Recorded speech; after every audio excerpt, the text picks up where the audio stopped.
Hello everyone, in this video tutorial I want to talk about Fancy Sprites, a spriting solution for your web projects I open sourced recently. The reason I developed it was because I needed a solution for my project that handles the same sprite in multiple resolutions and doesn't force me into a particular folder structure. What I'm about to show you is a special version of Ember App Kit that has Fancy Sprites already integrated. It's not in the official version yet, but I think it'll make it soon. But let me make this clear, you can use Fancy Sprites in any grunt-based web project. First, let's take a look at a project that uses sprites. Here you can see loads of them. Every image except the background is a sprite. The difference to plain images is that sprites all reside together in one single image, called a sprite sheet. For one, this makes it a bit smaller, but the real advantage is that instead of dozens, only a single HTTP request is needed for loading that image. Fancy Sprites makes it easy to create those sprite sheets automatically. Here you also see some sprites. The back button, the device icon here, but that person icon is actually not a sprite, but it's a font icon. It's part of a very cool free MIT licensed icon font called Iron Icons.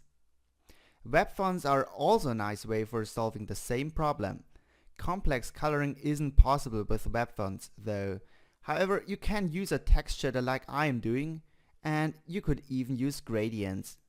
My point is that you don't have to use sprites for everything. You can use them for some things at first and later use more of them if you need it.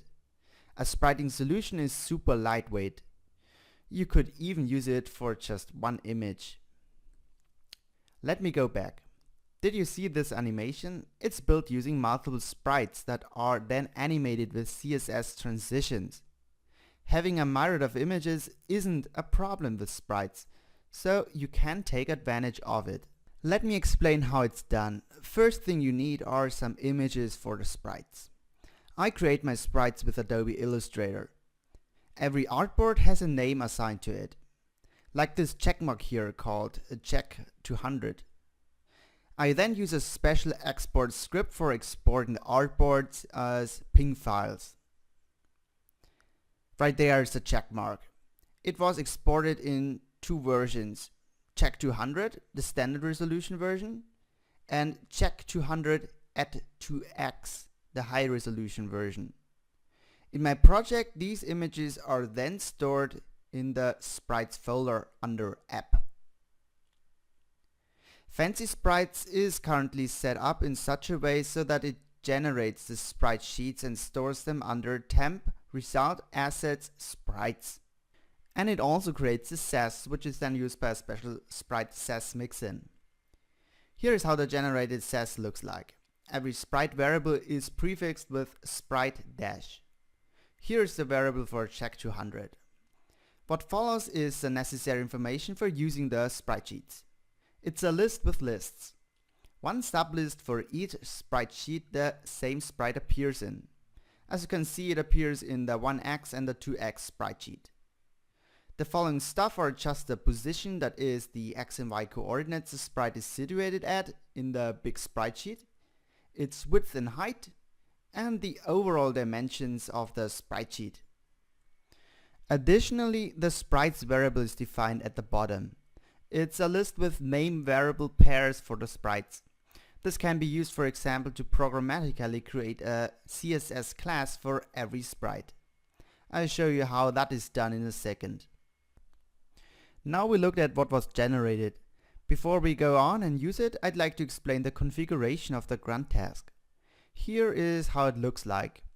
A target named create, the destination for the sass I just showed you, the location for the generated sprite sheets.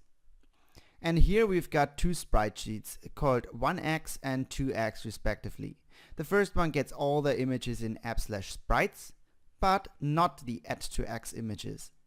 The second one gets just the @2x images. The first one has a function that takes the full path of a sprite as input and returns just the base name without extension. Base name means just the file name without the path where the file is located at. The second also takes the baseline, but it removes the add to X from it. As you can see, both the standard resolution image and the high resolution image are then mapped to the same value. I'd just like to mention that you can name these sprite sheets anything you like, and you can also have many more of them. If you like, you can also store the versions for different resolutions in different folders. Just wire it up so that it fits your needs. Okay, now let's use these sprites. In this project I use the Fancy Sprites SAS mixin. I won't explain the code right now, but it's very straightforward. Just two things. Here I use a media query to detect whether the high resolution sprite shall be used. And here at the bottom is a mixin with an at each loop that generates a CSS class for every sprite.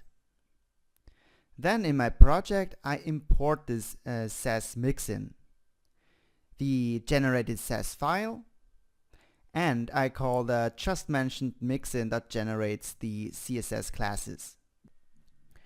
Now you've seen how I use it in my project. However, I mentioned that Ember App Kit supports Fancy Sprites. I'd like to demonstrate how you can use Fancy Sprites with a clean installation of AppKit.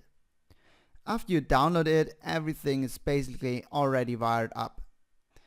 I open my console and type npm install to install the dependencies. That is what we have to do anyway. But now we also need additional stuff. I type npm install --save dev, connect live reload for live reloading, grunt SAS for the SAS, grunt fancy sprites, that's the grunt task, and bower install --save fancy sprites CSS for the SAS mixin.